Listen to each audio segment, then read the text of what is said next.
En verdad fui el más allegado a Jesús. Cuando los demás se escondieron, yo estuve cerca de Él durante toda su pasión, hasta la muerte. Por todo esto, recibí el regalo de su Santa Madre. Cuando ya para expirar Jesús me dijo: «He aquí a tu madre». La recibí en mi casa y la cuidé hasta el final de sus días, allá en Éfeso. De todo ello, me quedó en el alma una honda experiencia del amor que Dios tiene para todos los mortales. Tanto amó Dios al mundo que le entregó a su único Hijo para que el mundo se salve. Pero al final pude resumir toda enseñanza del Señor en una sola palabra: el amor. Hoy, en Personajes de la Pasión, el apóstol San Juan. Nos referimos ahora a uno de los discípulos que es conocido incluso por un calificativo, el del discípulo amado. Es Juan, el discípulo joven del colegio apostólico, aquel que se recostó en el pecho de Jesús en la última cena para preguntarle quién era el traidor. Este es conocido como el discípulo amado. La historia bíblica contada por los evangelios sitúan a Juan siempre como hermano de Santiago, hijo de Zebedeo. Es interesante que cuando se habla de Juan en los evangelios siempre se le hace referencia a su hermano Santiago. Nunca se dice Santiago, hermano de Juan, sino Juan, el hermano de Santiago. Y de Santiago se dice que era hijo de Zebedeo. Es muy interesante ver cómo hay una relación de dependencia de Juan de su hermano Santiago. Juan está junto a la barca ahí en Tiberíades, compañero de Simón y de Andrés, pescadores. Y Juan está ahí, trabajando las redes. La vocación de ellos es una vocación de una iniciativa inmediata y radical, dejando la barca, y dice el evangelista Marcos, a su padre Zebedeo, dejando la barca a su padre, siguieron a Jesús. Juan es un itinerario vocacional verdaderamente atractivo. Así comienza la historia de este personaje de la pasión, porque a su joven edad pudo entender a Jesús y su mensaje. A estos dos hermanos, Santiago y Juan, se les conoce como hijos del trueno, Boanerges. El término hebreo bené quiere decir hijo de. Y se discute el origen etimológico, entonces, de la palabra Boanerges. Podría ser que el texto refiera a la segunda parte de la palabra Boanerges, hijo de, a la raíz precisamente hebrea que se señala como ragaz o ragach. Esta raíz etimológicamente muy discutida y muy arcaica revela el sentido de trueno, de un cielo fuerte en sus características, pero a la vez podría referir a un sentido de voz que puede ser potente, que puede ser agitado o que puede ser hasta violento. Los hijos del trueno podría significar entonces los hijos de un cielo pesado, cargado de nubes oscuras que dan y que producen truenos, pero en el sentido también de una voz que ellos al comunicarse tienen fuerza y tienen mucha vitalidad. Literaturas espirituales sobre el nombre Boanerges refieren a que eran de carácter agresivo y cómo en el grupo fueron siendo acompañados por Jesús para moldearles este temperamento fuerte. Juan es entonces el prototipo del joven discípulo que entiende a Jesús y que seguramente tendrá que ir cambiando también su carácter, su temperamento, su manera de ver la vida y de relacionarse. De Juan se dice que pertenece al grupo de los tres que están llamados a ser testigos: Pedro, Santiago y Juan. La edad no es obstáculo para seguir a Jesús y para entender a Jesús. Se dice que en la ley judía un hecho solo tiene validez cuando es contado por 3 testigos. Jesús igualmente llamará en la transfiguración a Pedro, a Santiago y a Juan. Llamará para que le acompañen en el huerto de los olivos a Pedro, a Santiago y Juan. Y en la cena final, en la última cena, Juan está cercano a Jesús, se recuesta al pecho del Maestro, le pide la confidencia del nombre del que lo va a traicionar. Y de este momento se irá Juan precisamente hasta la cruz, cuando ahí, en la narración que cuenta el propio Evangelio juánico, estará él al pie de la cruz. El Evangelio de Juan es un evangelio realmente de seguimiento, y Juan es el prototipo del discípulo, porque ha sabido acompañar al Maestro hasta las últimas consecuencias. Durante la pasión, todos lo abandonaron. El joven discípulo ha permanecido fiel, acompañando a María, la madre de Jesús, hasta el momento de la cruz, y luego en la sepultura, y luego en la mañana de la Pascua vendrá corriendo a la tumba para ser testigo de que el cuerpo había salido victorioso. Juan es un modelo de discípulo que en tiempos de Semana Santa nos invita a comprender a Jesús y el gran mensaje de la salvación que nos trae.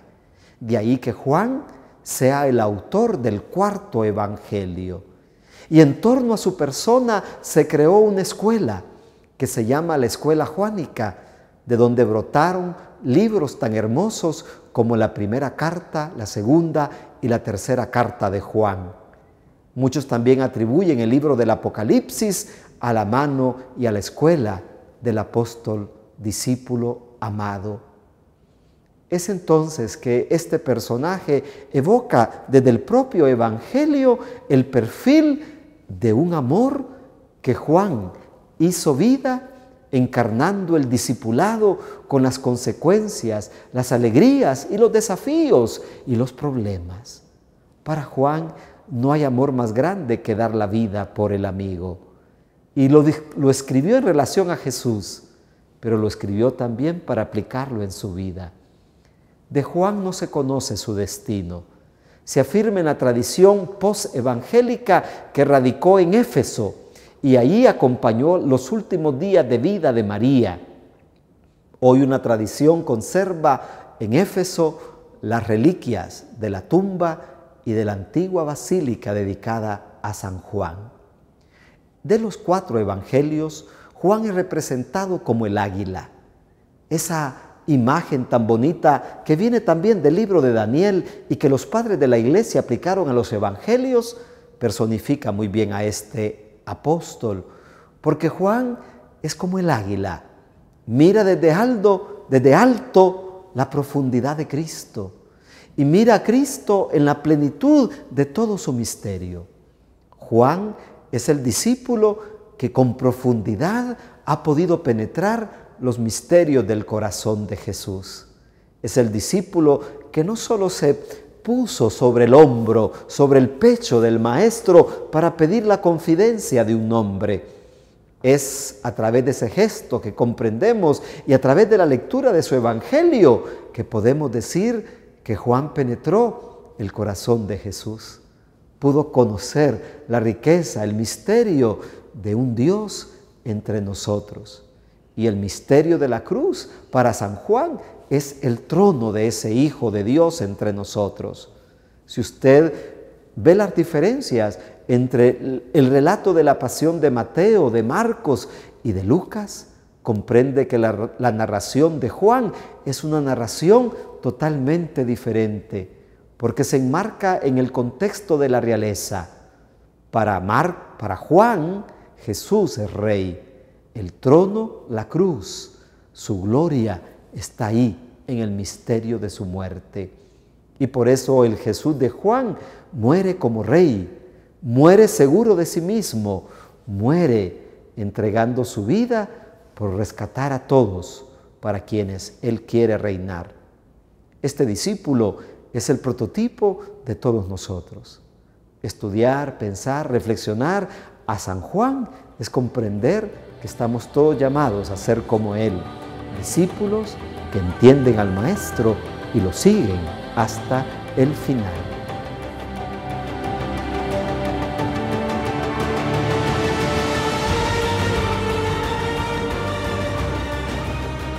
Uno de los personajes más entrañables de la pasión del Señor Jesús, de los relatos de la pasión del Señor Jesús, es uno de los testigos, es decir, el autor del cuarto evangelio, o a menos a quien se atribuye la autoría del cuarto evangelio, el discípulo a quien Jesús amaba.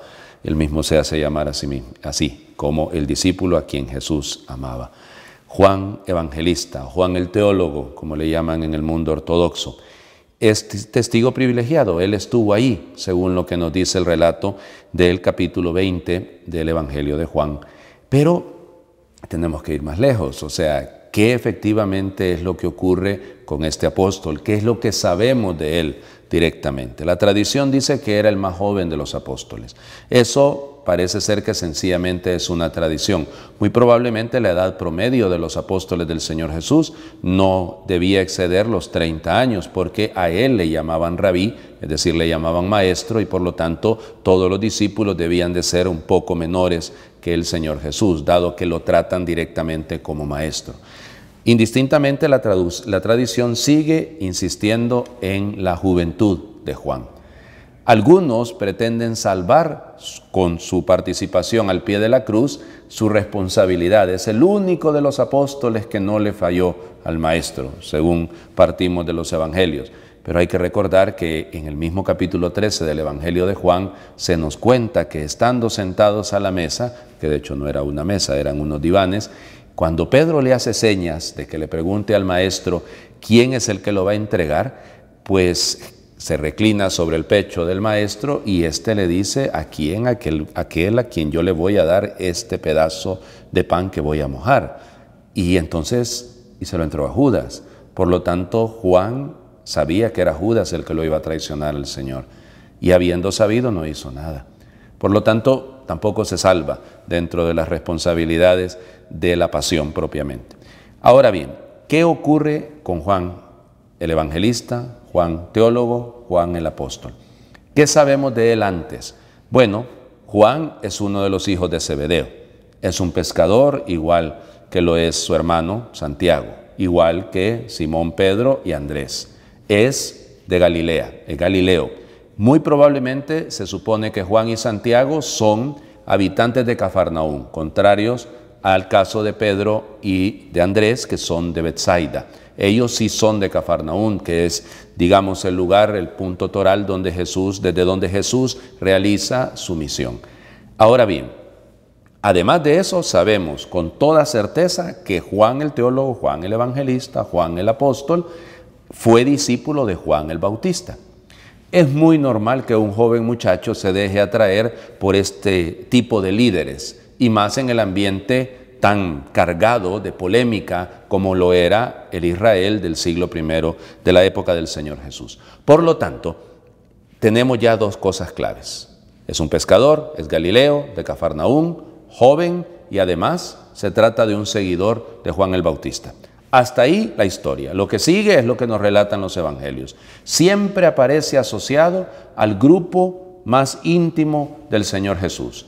Cuando Jesús se transfigura, cuando Jesús baja a curar a la hija de Jairo, todos los episodios hay una referencia a Juan, Pedro, Santiago y Juan.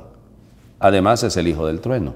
Eso ya se los acaba de explicar muy bien el padre Tony. Tenía un carácter probablemente un poco fuerte, poco impulsivo, poco primario. Alguno por eso llegará a decir, sobre todo San Bernardo, que quien le ayudó a dosificar el carácter fue a la que le entregaron en la cruz. Fue a la Virgen. Ella fue la que lo calmó, ella fue la que lo llevó a la mansedumbre, a la dulzura que ella misma respiraba. Bien, llegamos al acontecimiento de la pasión. El discípulo está ahí junto a la cruz. Históricamente, y siguiendo algunos de los autores del siglo III y finales del siglo II, ellos desarrollan mucho el tema de la familiaridad de Juan con los sumos sacerdotes. Parece ser que la familia de Zebedeo de alguna manera estaba emparentada, tal vez a la distancia, con unos de los miembros del Sanedrín.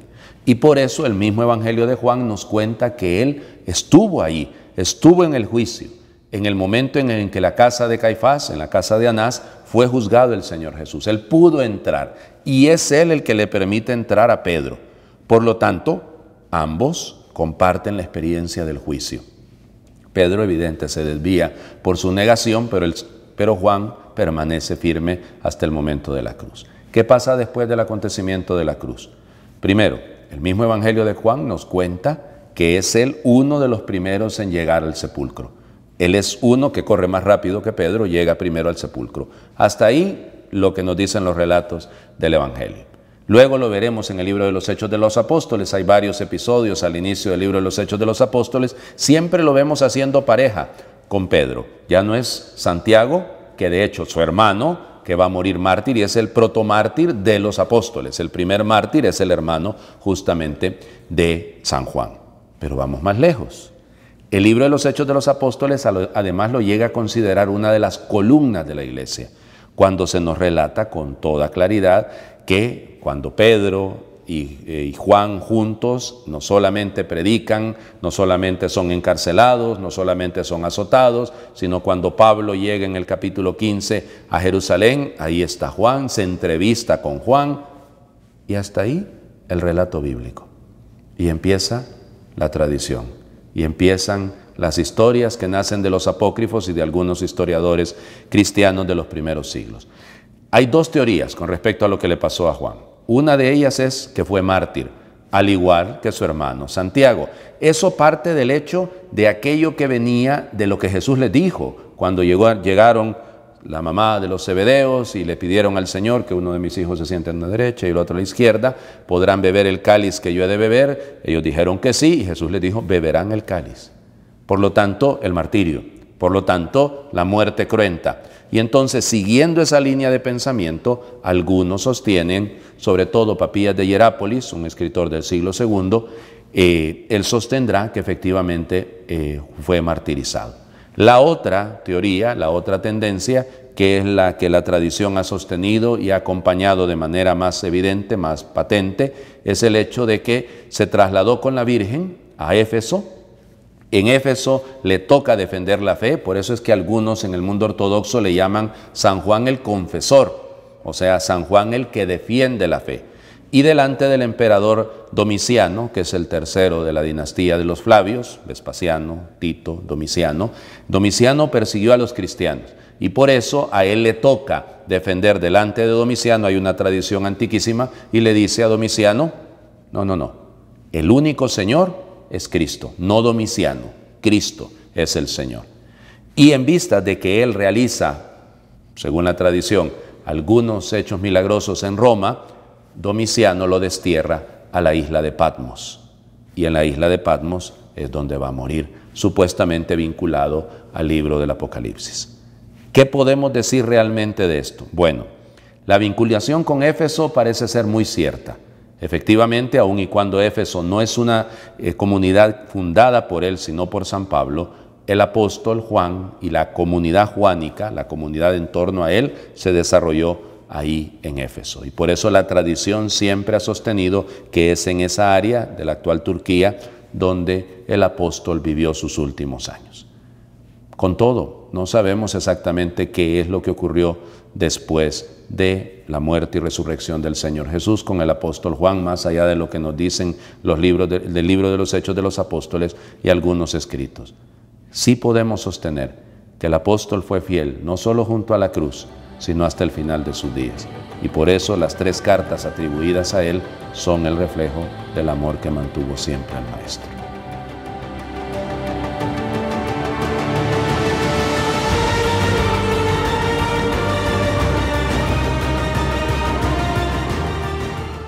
Queridos hermanos, hermanas, en este contexto en el que vivimos, donde es Dios el que rige nuestra vida, nuestra historia, queremos seguir meditando en los personajes de la Pasión. Y sobre todo, como ya lo hemos escuchado en lo que se nos ha dicho antes, sobre el discípulo amado, sobre Juan, en el contexto actual. Ver a Juan como prototipo de lo que nosotros estamos llamados a ser. Discípulos amados. Discípulos que se dejan llevar por el amor de Dios, por la misericordia de Dios. Discípulos amados. Puede recostar nuestro corazón, nuestra vida en el corazón de Jesús. Puede recostarnos en su pecho para escuchar sus latidos, latidos de amor por cada uno de nosotros. Poder recostar nuestra cabeza en el pecho de Jesús, en aquel día tan importante de la última cena. Pero sobre todo también hoy estamos invitados a acompañar a Jesús hasta dar la vida por nosotros en la cruz. Todos los discípulos, los apóstoles, dejaron solo a Jesús. Pero había uno, el muchacho, el joven, que acompañó a María allí, a los pies de la cruz, para escuchar el testamento hermoso de Jesucristo. Hijo, he ahí a tu madre. Mujer, he ahí a tu hijo. Y ahí, desde ese momento, el discípulo amado acoge a María como su madre. La lleva a su casa, comparte con ella. También nosotros debemos acoger a nuestra madre, acogerla en nuestro corazón, siendo obedientes, sobre todo a la voz del Jesucristo que nos manda que amemos a su madre. Luego, este discípulo amado, Juan, que al escuchar de María Magdalena que Jesucristo no estaba en el sepulcro, salen corriendo. El discípulo amado aprisa junto con Pedro. Se han llevado al maestro. No está en el sepulcro. ¿Quién estaba con María y María Magdalena en el momento de dejar a Jesucristo en el sepulcro? El discípulo amado, Juan. Pues él sale corriendo, sale a prisa, llega al sepulcro, mas respeta, como también ya se nos ha dicho en las reflexiones anteriores, él, un joven, un muchacho, respeta la autoridad, espera que llegue Pedro. Pedro ve, mas este discípulo, Juan, entra, ve y cree. También nosotros debemos, a ejemplo del discípulo amado, a ejemplo de Juan, ver y creer. Ver el amor que Dios nos tiene a cada uno de nosotros. Ver cuánta misericordia nos muestra Dios y creer. A eso estamos invitados, a creer. Y creer con firmeza, a creer toda nuestra vida. Creer en Dios, creer en Dios. Como este discípulo amado, como decíamos, recostar nuestra cabeza en su pecho, en el pecho de Jesús, y escuchar sus latidos de amor por cada uno de nosotros. Escuchar los latidos de amor, también como el discípulo amado, estar con Jesús en todo momento. Este joven, para los jóvenes hoy día hay mucho que aprender de él. La juventud debe dejarse impregnar del amor de Dios. Estar con Él, estar con el Maestro, estar ahí en todo momento. La juventud no es sinónimo de inexperiencia. La juventud no es sinónimo de tanta maldad. Al contrario, la juventud debe dejarse llenar de este ejemplo del discípulo amado. Ser discípulos amados y estar con el Señor. Y todos ser discípulos amados. De ahora en adelante no tenemos excusa. No tenemos excusa de estar con Él, con el Señor. Desde que Juan el Bautista señaló a Jesús como el Cordero, estos discípulos, Juan, sigue a Jesús. También nosotros sigámosle. Porque Él nos dice, vengan, síganme. El Señor nos invita a que le sigamos. Pues a seguirlo. Y a seguirlo con alegría. Y a pesar de las dificultades que se puedan encontrar en la vida, a pesar de las dificultades que podamos encontrar, debemos seguir a Jesús. porque Él nos lleva hacia la resurrección. Jesús quiere resucitarnos a cada uno de nosotros. Y sobre todo, quiere que estemos con su madre, quiere que acojamos a su madre para que ella interceda siempre por cada uno de nosotros. El discípulo amado, qué bien nos representa a cada uno de nosotros. Y qué bien que cada uno de nosotros podamos poner nuestra mirada en Él, en este discípulo, y sobre todo, poder cumplir a cabalidad nuestra tarea de discípulos. Qué bien que el evangelista Juan no coloca nombres en este discípulo, solo dice el discípulo amado.